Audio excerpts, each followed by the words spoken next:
خالد الراشد لم يسجن لأنه يدافع عن النبي صلى الله عليه وسلم، وإنما سجن لأنه هيج الشباب وقام بمظاهرات أمام إمارة الرياض. من كان يؤمن بالله واليوم الآخر فلا يبيتن الليلة إلا عند إمارة الرياض.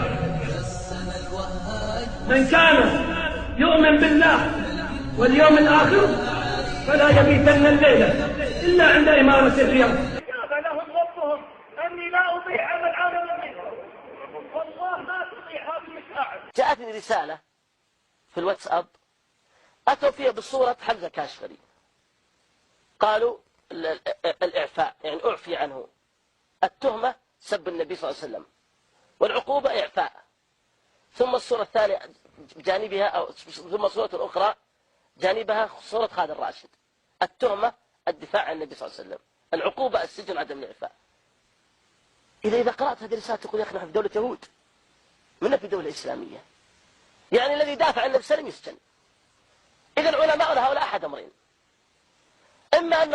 إما أنهم لا يدافعون عن النبي صلى الله عليه وسلم لذلك تركوا، أو أنهم يدافعون عن النبي صلى الله عليه وسلم وأنتم كاذبون، ولا شك هو الثاني. فكيف يتلاعبون بالناس؟ ألم يدرس هؤلاء في مدارسنا ويعلمون أن هذه الدولة تدرس التوحيد وتدرس السنة وخطباؤنا ومشايخنا إلى آخره؟ فكيف يأتون ويكونوا أهل بغي في هذا الباب؟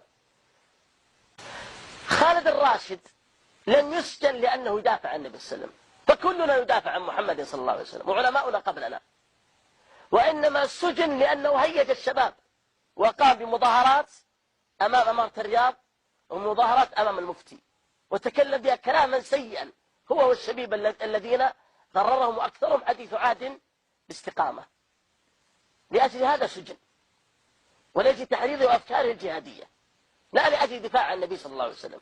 فأنا أحد الناس الذي أخرج شريطا في الرد في الكلام على الدنماركيين لما سبوا النبي صلى الله عليه وسلم، ولا أنا ولا غيري كلم أو عوتب. فلماذا